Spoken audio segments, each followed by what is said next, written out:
Hey, World History, this is Miss Corey. Welcome to U10-L1 Intro to the course. So, the vast majority of you guys had either Karn, Matthews, or I in semester one. There are a few new students who are joining us for semester two, so double welcome to them. But I'm happy to have those of you who were in semester one continue with us in semester two as well. That's super awesome to see. And I also want to say thank you for those semester one students for filling out that ed puzzle in Unit 8 that I had all those questions about how you like the course. I really enjoyed all the feedback from it. There wasn't really a particular assignment that you guys like commonly hated, which I found it really interesting. Most of you didn't like the Unit 7 podcast like summative the most, which I understand. Sometimes speaking gets hard. There wasn't a favorite summative either. That was kind of all across the board. When it came to just like the daily formative assignments, there wasn't too much that you guys really disliked. The one thing that a few of you said is that you disliked it when I gave you 50-minute puzzle videos, which is very fair. I will make it a point not to do that this semester. And then a vast majority of you did like the ed puzzles, though, which kind of was shocking. I don't know if you guys were just being nice to me or if you actually genuinely like the ed puzzles, but all right, I'll take it.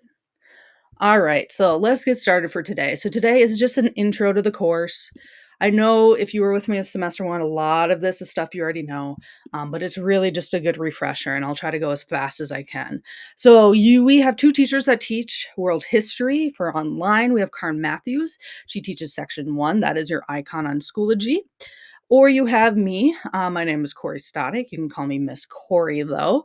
I still laugh when some of you call me Mrs. Stodic. It's like, I mean, that's fair. I'll respond to it, but it's like, you can just call me Miss Corey. It's okay. I'm not that formal. And I teach sections 2, 3, and 4, which this will be your icon on Schoology. All right, so units for this course. We have Unit 10, which is the Renaissance and the Reformation. Unit 11, Age of Expiration. Unit 12, French Absolutism and Revolution. Unit 13, Russia in World War I. Unit 14, the Holocaust in World War II. And then if we have time, we will do Unit 15, Modernish Events, which I think we will have time for. All right, so warning. This is a very fast-paced course. There's lots of videos, and it's purely independent assignments. So most assignments will take you about 50-ish minutes a day. If this is not for you, contact your counselor right away to get your schedule changed. Do not wait. So course lingo. So assignments are structured by U and -L. So U stands for unit, L stands for lesson. So for example, U10-L1 stands for Unit 1, Lesson 8. Grading, 80% of your grade is summative. So those are tests and projects. If you're with us for semester one, you know that most of the summative work is just projects. We only had one test last semester, and that was at the very end with the Middle Ages. Everything else is project-y based. And then 20% of your grade is formative. So that's like the daily work, the ed puzzles, the readings that I give you. Formative work is usually worth about 5 points. Sometimes that varies, but it's typically 5 points. And summative work varies as well between 20 to 35 points. I think the lowest that we had last semester was 13 points, which was the Middle Ages test that we had at the end of the semester. All right. I will update the gradebook at least once a week. So typically that's Mondays for me because Mondays is when I have to take attendance. So I sync Schoology with campus at least once a week as well. Again, that's typically on Mondays when attendance is due. For the most updated grade, check Schoology. So about once a week-ish, I'll have a student like email me and be like, "Can you update the gradebook? My like parents or guardians are wondering like about my missing assignments and what my grade is." If that's the case, pull up Schoology for them. Schoology will give you the quickest, like most up-to-date grade. Campus is where your official grades are, but again, I only update that about once a week. So Schoology is the best way to look at those grades. Due dates. So due dates for an assignment are due Sundays at midnight. So this class is structured where there are weekly folders. We publish the folders at like week at a time. And those assignments will 99.9% of the time be due Sundays at midnight. I will make it abundantly clear if there is a change to that, but I don't even think last semester we had anything due that wasn't on Sunday at midnight. So you'll see on the Schoology page, for example, here, U10-L1 Intro to Middle Age Europe. It is due at a Sunday at a midnight. Okay. So that's where you can check where due dates are. You can also check due dates on the weekly course slideshow that I have posted on Schoology, as well as the weekly emails that I send out at the beginning of the weeks, which is usually Sunday afternoons. All right, attendance. Attendance is kind of tricky with online. So attendance is actually taken weekly, not daily. Since I don't see y'all in person, I don't, see you every day, come in physically to a classroom. Attendance is weekly based. It is also based upon assignment completion. So you must complete all assignments for the current week in order to be marked as present. That is super, uber important. Even if you miss one assignment, just one, or forget to turn in the assignment, you will be marked as absent, okay? That happens quite a bit where students like, I forgot to do that one assignment. It's like, yeah, I had to mark you absent. You didn't turn it in. It's sad. It's sad for everyone. It's sad for me too. It does not bring me joy, okay? What happens if I'm sick or on vacation Tuesday through Friday? If you were present in person on Monday, you still need to complete all assignments before Sunday at midnight. So even if you were present for one day of that week, you are still required to complete all the assignments. Now, if you are like running behind, or if you really are like super sick and you're like, I just can't do any assignments, please email your teacher to ask for an extension. Please, please, please. If you email to ask for an extension, though, you need to email before the deadline. So before Sunday at midnight. I've had it before where students ask me for extension on a Monday. And it's like, nope. The deadline's already gone through. I've already done attendance. I can't do anything. So if you think you need extra time, please email us before Sunday at midnight, okay? Please. All right, what happens if I go on vacation Monday through Friday or was called out sick Monday through Friday?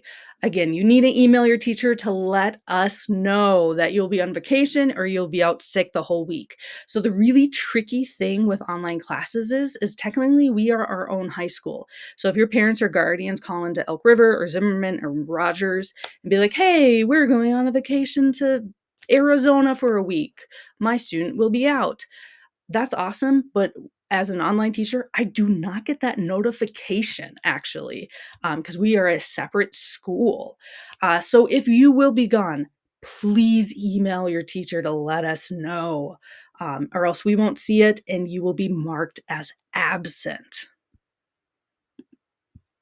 So what happens if you are marked absent? Ooh, great question. Not pleasant things will happen. We do attendance on Monday mornings. So like I said before, attendance is based on a weekly assignment completion. So that's why we do it on Monday mornings. So we take attendance for the week prior. So for Monday holidays, of course, it'll be Tuesdays, but that doesn't happen super often. You will get an email from your teacher to you, your parents, and your counselor. If you are marked absent twice in a row, I get to call home. If there are 3 absences in a row, then we talk about truancy or having you get kicked out of the class because you're not doing the class work. Does that actually happen? Yes, it does. All right, so here's a note from Online 728's principal. So students who are struggling with the learning model of Online 728 will be moved to an in-person or blended opportunities as an intervention step to promote student success. Struggling is demonstrated by poor attendance or lack of engagement in online coursework. It is important to remember that online learning is an option for students and not suitable for all learners. Moving students to a learning model that provides more direct teacher instruction follows MTSS guidelines for intervention. Awesome. All right, so I hear this actually more than you would think, but I was so busy with real school that I forgot about this class. Newsflash, this is real school. This class is just as important as any of your in-person classes because you need this social studies credit for world history to graduate. So it is important. When do I work? That is also a really great question. This is an online class, which means you are an independent worker. There is no teacher there to physically bug you to do your work. You all have one period blocked out for this class in your schedule, so work during that time period or find your own time. But be consistent. Set aside daily time to do classwork. Put away your phone. That can be even tricky for me sometimes. I get it, but put it away. And also time management. Rarely do assignments take 15 minutes. They usually take 30 to 50 minutes, depending on what it is. Your class period is 52 minutes if you were like in person. So that's kind of how I base how long my assignments are that I give you guys. All right, what happens if you need help? Contact us. Please, please, please contact us. Please. You can sign up for Google Meets. That's a good way. You can sign up for Google Meets at the top of our Schoology pages. I'll show you that link in just a second for my section at least. Or email us. Emailing is the best way, especially for me, if you have me in sections 2, 3, or 4. I try to get back as fast as I can. And then Karen Matthews as well. That is her email address right down here. Late work. Late assignments may be turned in, but are subjected to having points deducted for lateness. If you're in section 1, I'm not sure what Karen Matthews wants to do for late work submission. Some teachers like to do like a little Google Doc you have to fill out. Other teachers don't. I'm not quite sure what she wants, so she'll communicate with section 1 about what she wants you to do. Sections 2, 3, and 4, if you're with me, if you turn in something late, email me right away. Okay. If you do not email me, I will not know that you turned it in. So you need to email me. Just say, like, hey, I turned in this assignment, and I'll be like, awesome, I'll go grade it, or something like that. Ah, yes, the fun side. So plagiarism and AI. So AI can be helpful in some classroom settings when given permission. So that's like analyzing and fixing text, research, and finding sources. We will use AI for research later on in the semester, and I will let you know when that is. So in this class, I will make it very clear when we can use AI. So any assignment that is plagiarized or used AI will be given a 0 for the whole assignment if not given permission. So for example, you're doing an assignment and you copy and paste something from Wikipedia or AI or whatever, that will be in a 0 for the entire assignment. So don't do it unless you're given permission. And again, I will make it extremely clear when that time is. So again, I will make it very clear when we can use AI. When we do use AI for assignments, I will give you further instruction of how to use that AI. So for example, in semester 1, we used AI for research for our Pharaoh project. We used Perplexity AI, and then for our Chinese technology project, we used Gemini AI. And honestly, I thought it went really well. And I'll try to make sure that we have more of those kinds of assignments into semester 2 as well. But again, I will make it abundantly clear when it is okay to use AI. So if it doesn't say anything on the assignment about AI, it pretty much means you can't use it. Again, I make it as clear as I can. And also, if you give me answers to questions that are not in the video or information for an assignment, I might also suspect you of AI. That's typically where I will send an email to you asking you about it. And then if I don't hear back or whatever, you'll get a 0. If you plagiarize or use AI, you'll also lose my trust. I may get pickier with grading. You might get a lower grade because of it. So just don't do it. Don't risk it. That's what I'm trying to tell you. All right, let's talk about tools that we use in this class. As people know from semester 1, Edpuzzle is my favorite tool.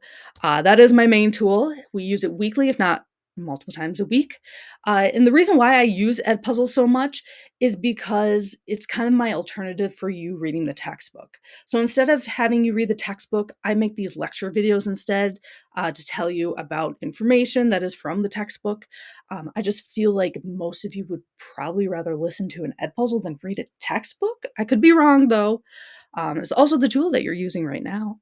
We use Google Slides as well. We'll do that for some research assignments, actually with our Unit 10 summative. That will be part of a Google Slide. And then Schoology, that is our home base for all assignments and announcements. So tips for Edpuzzle. This year, Edpuzzle has been extremely buggy. I have never experienced Edpuzzle so buggy as I have for this year, so I apologize for all the headaches that it may cause. But when watching Edpuzzles, make sure you are signed into your ISD 728 account. Also, make sure your ad blocker is turned off if you have one. To find the ad blocker, you just look up here to the kind of upper right of your screen, and there's usually like a little red stop sign with a hand. Make sure you turn that off if you have it. Because during Edpuzzles, questions will pop up on the side of the Edpuzzle video and pause the video for you to answer.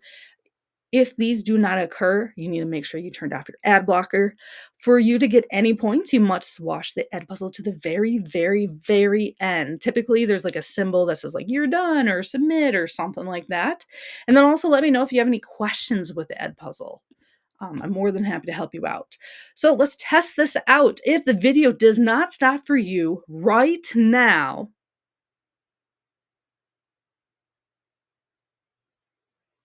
your Edpuzzle is not working correctly.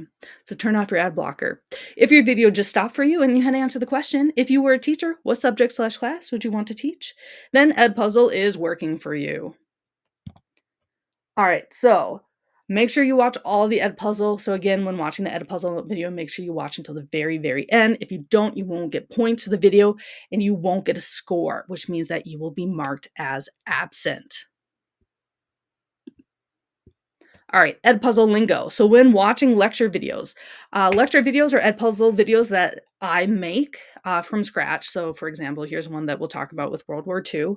The words in blue text are going to be questions that I want you to answer directly onto the Edpuzzle. So for example, what do you know about Japan's involvement in World War II? The video will pause, this will pop up, you will answer the question. I did the Edpuzzle. Why is there a 0 in the grade book? Yes, this is a common occurrence. So 0 means that you completed the Edpuzzle, and now I just need to go in and grade it. So I individually grade all the Edpuzzles and all of your answers. So give me at least 48 hours to give you a grade. If it's still a 0 after that, email your teacher, let us know. All right, let's do a quick check. Answer in the Edpuzzle. What is the best way to contact your teacher? Hopefully you said email. All right. Answer in the Edpuzzle. What percentage of assignments do you need to do in order to be marked as present for attendance? Is it 75%, 25%, 100%, or 50%? Hopefully you said 100%. All right, now let's take a quick tour of Schoology. All right, so to go to Schoology, so if you are in Karen Matthews section, which is section 1, look for her icon that I had on slide number 2. It's like a world with eyes.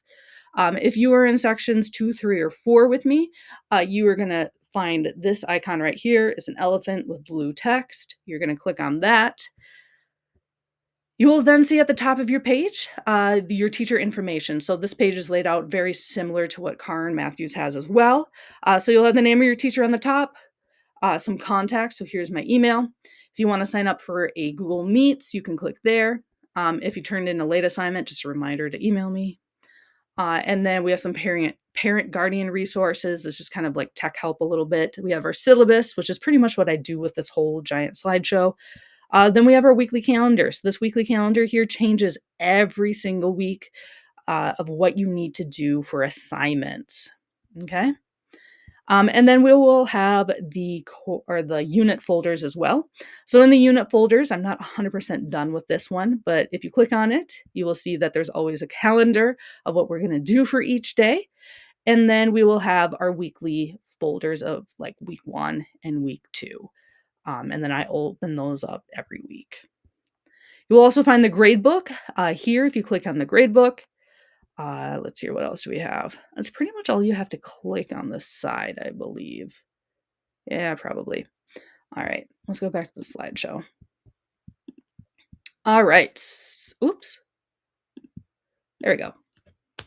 If you do not think you can meet all the time and assignment requirements for this class, you need to contact your counselor now and change classes. So, do you have any questions about the course? If you don't have any, that's okay. Just say none. All right, next up, we are going to dive straight into the next unit. So Unit 10 is about the Renaissance and the Reformation. So you're going to do U10-L2 Basics of the Renaissance. That's one of my lecture videos, so you're going to listen to my voice again. Woohoo. Um, and yeah, we're just going to start diving in right away to our unit. If you have any questions, do let us know. We are here to help you, okay? All right. Thanks for listening. Bye.